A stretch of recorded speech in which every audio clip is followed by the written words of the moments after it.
Bonjour, belles âmes, bonjour, ou peut-être bonsoir, je ne sais pas à quel moment vous allez regarder cette vidéo.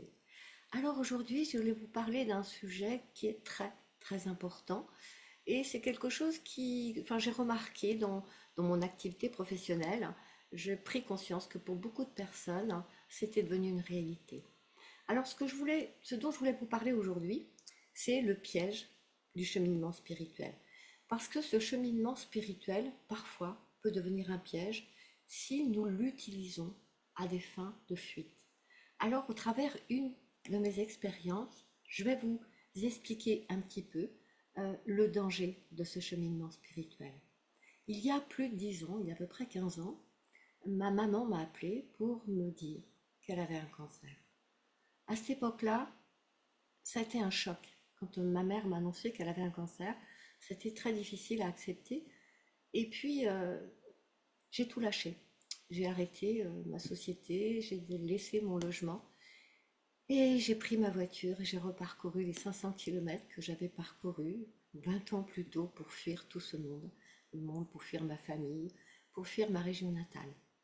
Et donc, je suis revenue m'occuper de ma maman avec vraiment, à l'époque, je n'avais pas compris que c'était la culpabilité qui m'avait poussée à me sacrifier, à sacrifier toute ma vie, tout ce que j'avais construit. J'avais tout sacrifié pour retourner m'occuper de ma maman. Pourquoi? Parce que un an plus tôt, mon papa était décédé, et là, j'avais vraiment pris conscience que tous ces kilomètres, cette distance que j'avais créée pour fuir mon enfance, pour fuir cette vie avec tous les reproches que je pouvais faire à ma famille, eh bien, j'avais laissé mon papa et il est mort d'un cancer et je me suis sentie énormément coupable. Alors, je suis allée pour m'occuper de ma maman, pour être avec elle, avec cet espoir, l'espoir incroyable que c'était une fausse alerte, qu'elle se faisait un film et puis qu'elle allait survivre encore de nombreuses années. Donc quand je suis arrivée chez ma maman, euh, voilà, il y a eu des choses qui se sont créées, des projets. Euh, on avait projeté que je revenais vivre chez elle, que je ferais mon boulot de guérisseuse, de magnétiseuse là-bas. Enfin, on avait des beaux rêves. Malheureusement, 15 jours plus tard, ma maman est décédée. Ça a été très rapide, ça a été fulgurant. Et là, tout, mon monde s'est écroulé. Je savais plus quoi faire. J'avais plus ma place là-bas. D'ici d'où je venais, ben, j'avais tout laissé. Et donc, je me retrouvais complètement perdue, avec toutes ces croyances que j'allais être capable de la guérir, de la sauver. Enfin, tout mon monde s'était écroulé. Donc, je suis revenue chez moi. Enfin, chez moi. J'avais plus de chez moi. J'avais plus rien. Plus de travail, plus de logement, plus rien. Donc, mon ami de l'époque m'a hébergée chez lui. Mais la douleur était terrible.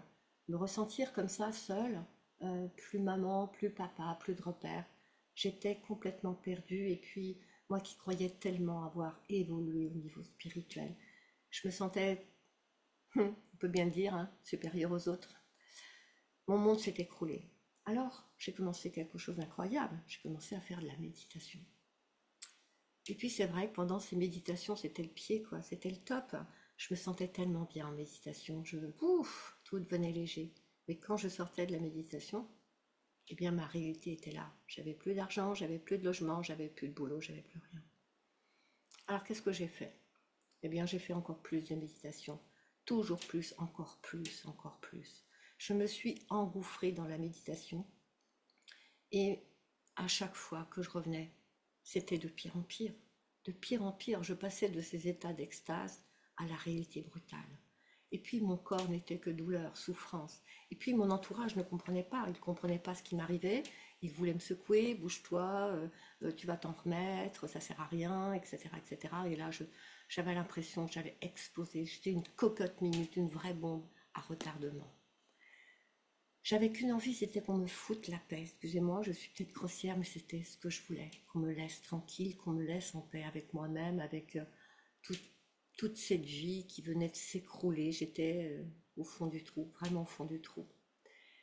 Et cette méditation que je faisais encore et encore et encore et encore et encore, à part m'apporter du bonheur fugace, l'illusion de la paix, me faisait plus de mal que de bien. Parce que j'avais entrepris cette méditation pour fuir ma réalité. Alors, qu'est-ce qui s'est passé?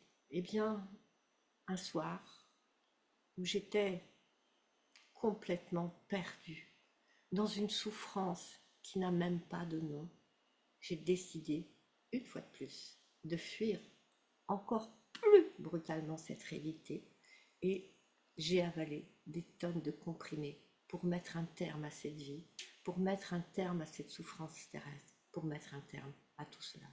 Ce que j'ai fait toute ma vie, vouloir fuir. Mais vous savez, la vie ne nous offre que ce dont nous avons besoin. Je me suis réveillée 2 jours plus tard à l'hôpital avec mes proches autour de moi qui étaient tellement tristes, tellement paniqués. Et là, ils étaient face à ma souffrance, cette souffrance que moi-même j'avais refusé de voir. Et je crois que c'est à partir de ce jour-là que j'ai compris quelque chose. Que ce cheminement spirituel, si je le prends pour fuir ma réalité, eh bien je tombe toujours plus bas, encore plus bas. Ce que j'ai compris ce jour-là, c'est que ce cheminement, c'est un cheminement et non pas un but. Le cheminement, comme ce petit mot cheminement, c'est étape après étape.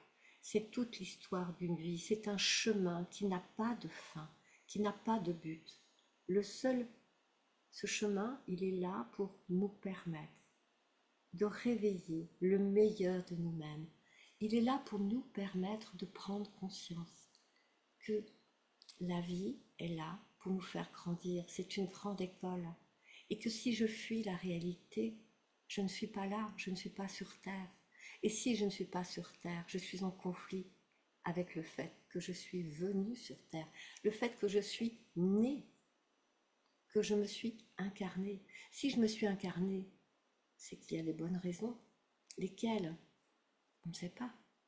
Mais moi, j'aime à croire que la raison de notre incarnation, c'est de vivre des expériences, toutes sortes d'expériences, de les accepter afin de devenir meilleur. Et ainsi, en révélant le meilleur de nous-mêmes, en le dévoilant, nous allons permettre aussi d'accompagner d'autres personnes à réveiller, à dévoiler le meilleur d'elles-mêmes.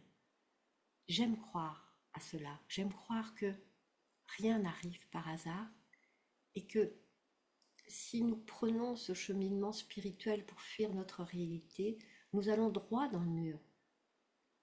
Si nous fuyons ce cheminement spirituel, eh bien, plutôt que de nous élever en conscience, et quoique ce terme élevé, il n'est peut-être pas approprié, peut-être que le mieux c'est de dire je me réveille à une conscience supérieure à celle dans laquelle je suis.